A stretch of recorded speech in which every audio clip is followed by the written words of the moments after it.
Wist u dat in de energietransitie het verduurzamen van energieverbruik veel belangrijker is dan het verduurzamen van energieopwekking?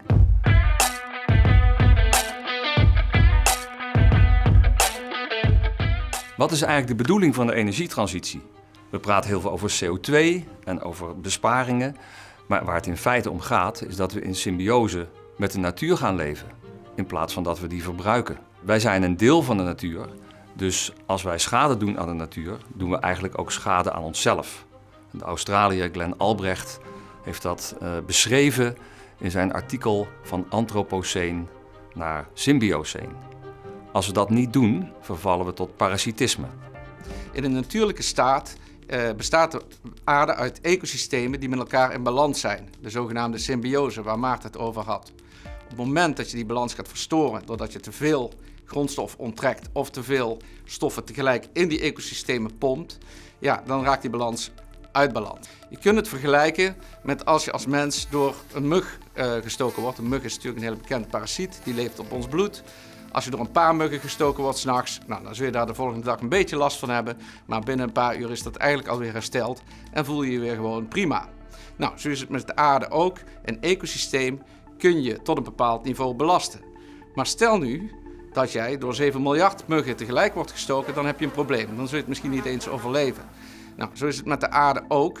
Wij onttrekken met 7 miljard mensen, iets meer nog, in een hele korte tijd alle fossiele brandstoffen uit die aarde die daar in 200 miljoen jaar vanuit plantenresten door die aarde zorgvuldig opgeslagen zijn. Op het moment dat we die allemaal tegelijk in zo'n korte periode in de atmosfeer brengen, dan leidt dat tot een enorme verstoring van ons ecosysteem. En is dat dan erg? Ja, dat is erg. De aarde zal het overleven, want die herstelt zich op termijn wel weer. Maar voor de levensvormen op deze aarde die in die ecosystemen moeten leven, is het desastreus, want die kunnen zich niet zo snel aanpassen. Bij energietransitie gaat het niet alleen om de consumptie en productie van energie zelf, maar juist ook om de grondstoffen en de producten die wij gebruiken.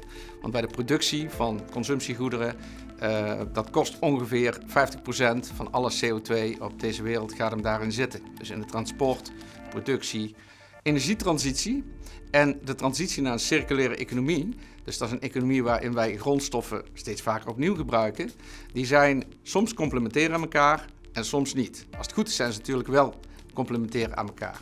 Een voorbeeld waar dat zo is bijvoorbeeld als je je fles leeg glaswerk in de glasbak gooit, dan kost het veel minder energie om van daaruit nieuw glas te maken dan dat je daarvoor steeds opnieuw zand moet gebruiken, wat heel veel energie kost om daar nieuw glas van te maken. Een voorbeeld waarbij het nog niet complementair is, maar een beetje tegenstrijdig nog, is bijvoorbeeld de productie van windmolens en zonnepanelen, wat op dit moment nog niet op een circulaire manier plaatsvindt. Wat wil zeggen dat na het gebruik van die windmolens en die zonnepanelen je met afval blijft zitten, waar nu nog niet echt goede toepassingen voor zijn. En de uitdaging is dus om daar wel circulaire oplossingen voor te vinden. Om dat te kunnen doen, hebben we bij Fontis een expertisecentrum opgericht, omdat er voor die oplossingen eigenlijk geen standaard oplossingen zijn. Dus je moet dat per geval bekijken. Er is geen ei van Columbus. En in dat expertisecentrum kijken we daar op 3 manieren naar, eigenlijk door 3 brillen. Vanuit een technische bril, welke technologische vernieuwingen zijn daarvoor nodig? Vanuit een economische bril, welke verdienmodellen en businessmodellen horen daarbij? Heb je daar andere modellen bij nodig? En vanuit een sociologische bril, dat we ook gaan kijken van wat betekent dat voor de maatschappij? Wat moet er in de maatschappij veranderen? Bijvoorbeeld aan mindshift, aan ander gedrag. Hoe moeten wij anders met elkaar omgaan en met die planeet om tot eigenlijk een symbiotische economie te komen, laten we het nou even zo noemen. Nou, dat doen we door praktijkgericht onderzoek te verrichten met bedrijven en andere partijen. En dat vertalen we vervolgens ook in vernieuwend onderwijs voor onze studenten. De energietransitie bestaat uit 2 belangrijke onderdelen. Het verduurzamen van ons energieverbruik en het verduurzamen van de energieproductie. En we gaan ze allebei bespreken. Ik begin bij het verduurzamen van energieverbruik. En daarbij is het nuttig om te kijken naar wat er in de afgelopen 2 eeuwen en ook in de afgelopen 70 jaar gebeurd is met het energieverbruik van de mensheid wereldwijd. Dat is toegenomen met de wereldbevolking. Maar de afgelopen 70 jaar, dus 2 generaties, is er iets bijzonders gebeurd. De wereldbevolking is daar met een factor 3 vermeerderd, van 2,5 naar 7,5 miljard mensen.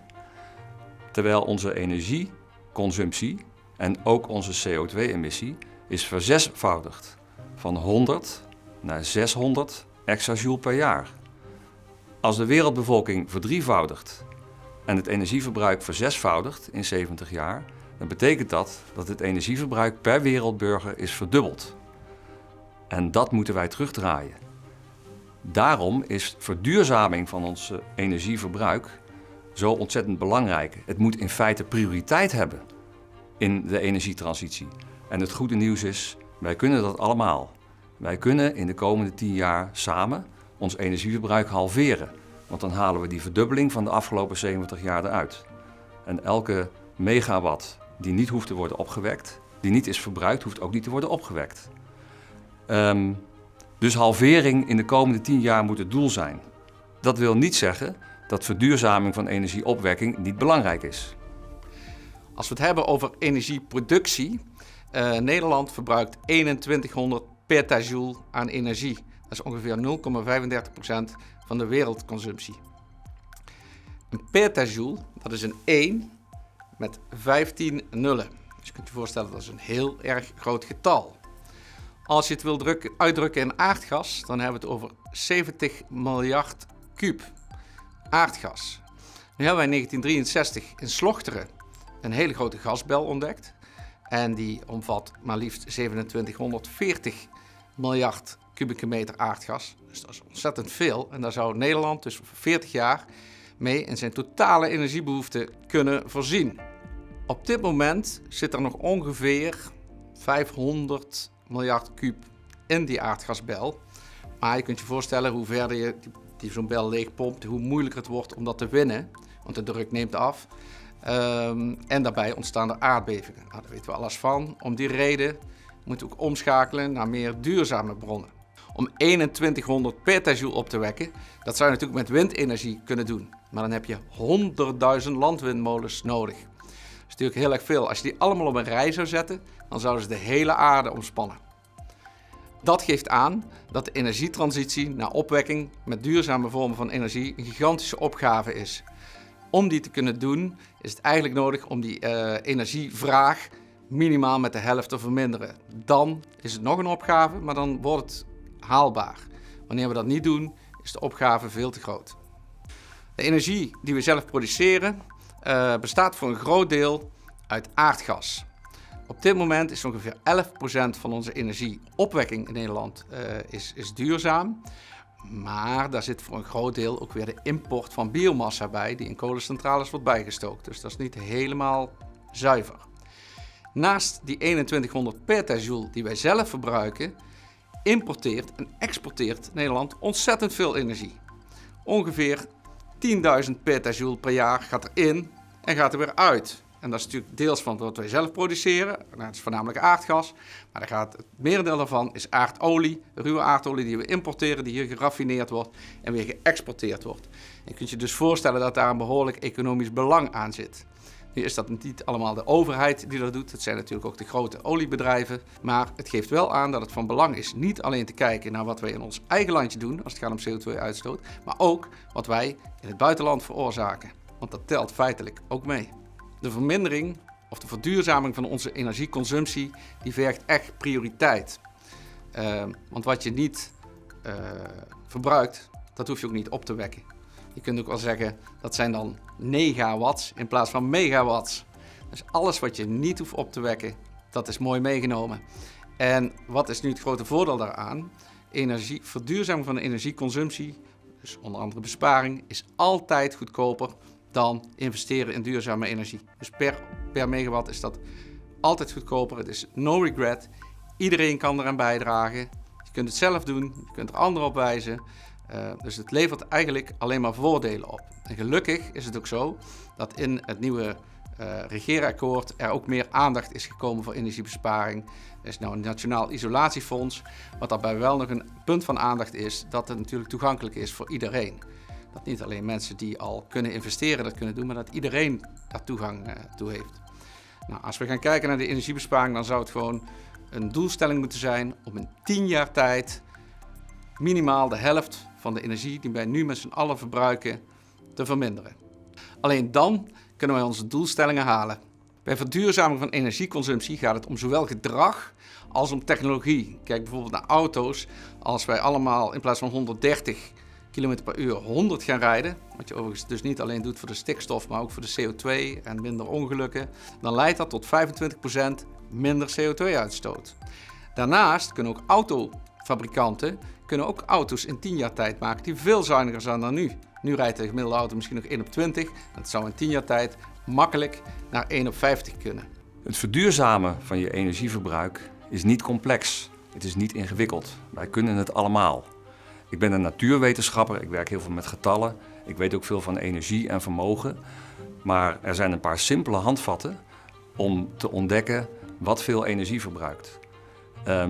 Ga er maar van uit dat alles wat groot en zwaar is, veel energie kost om te maken.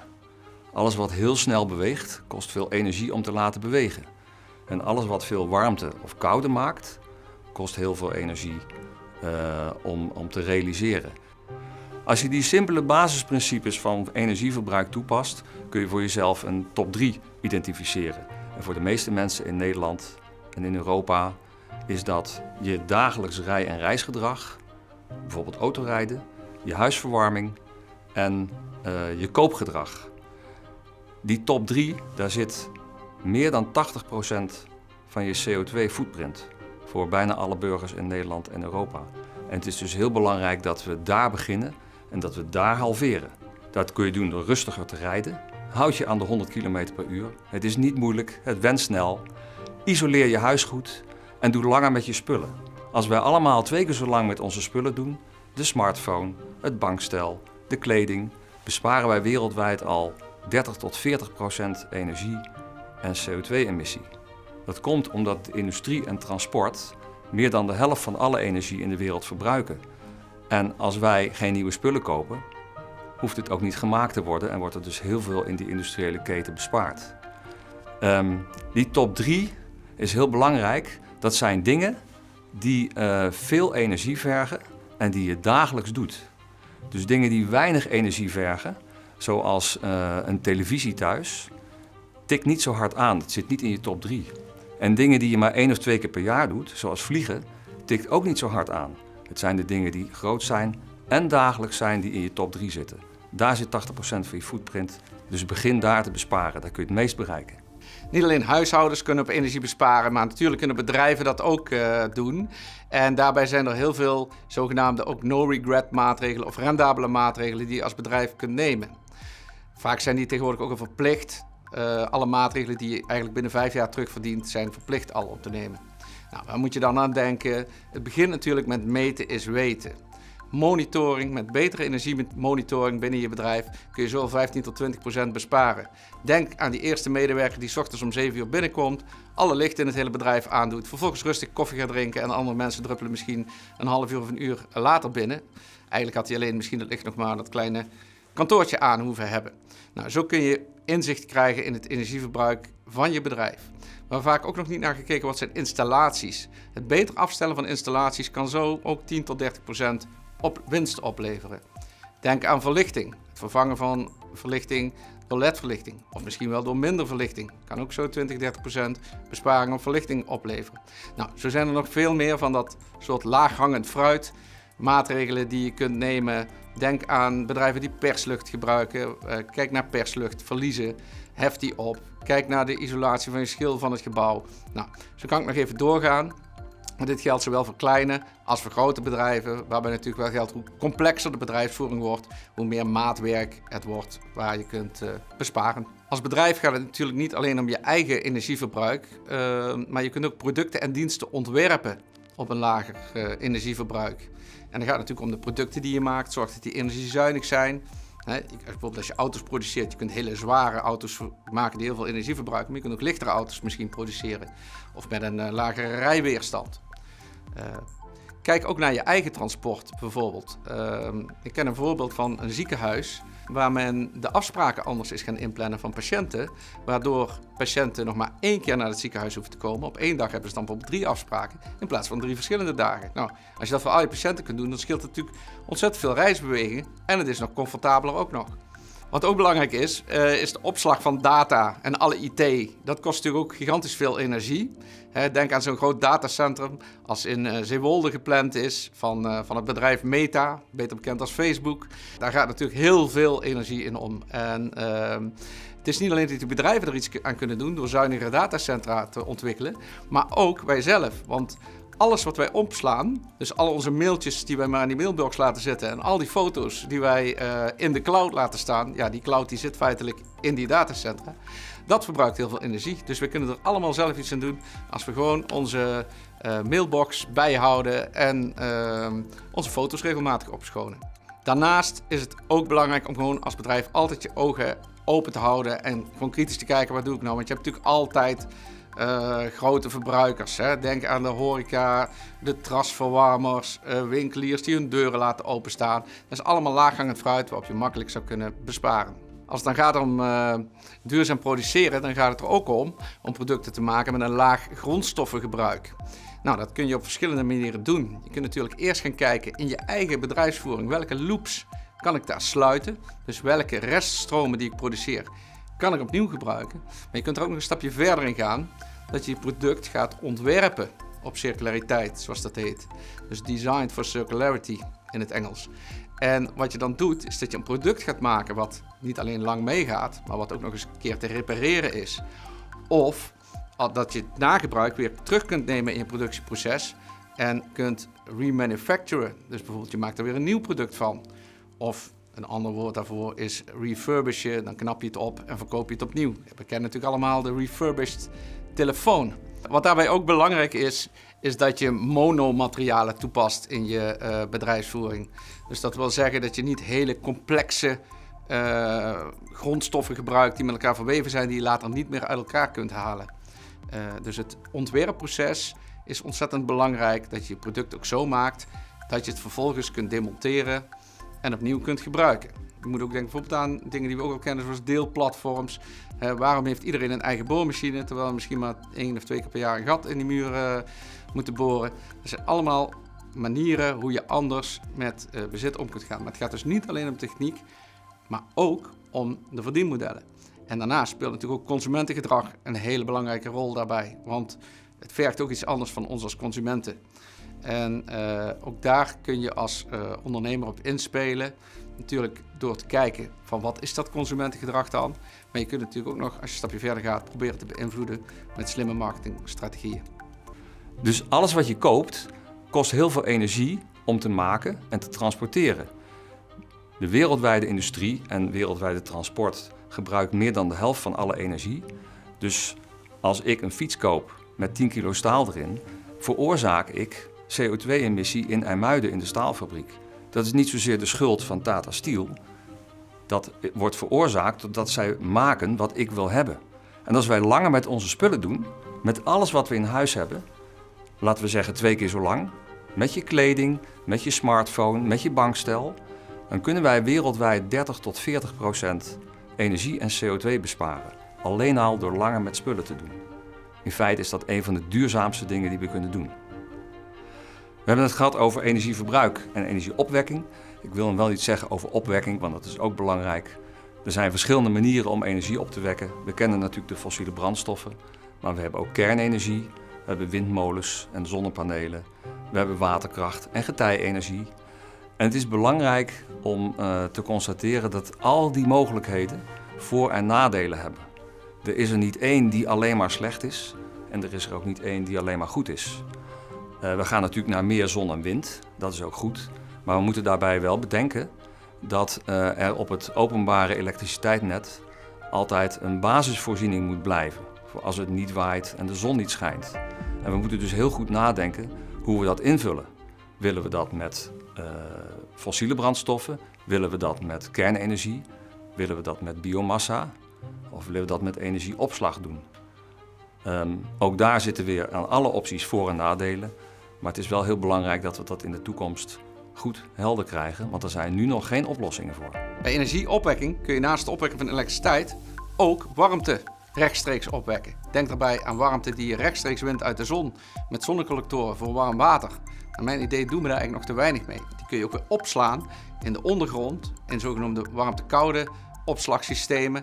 En vervolgens met warmtepompen kun je natuurlijk ook rechtstreeks je huis verwarmen.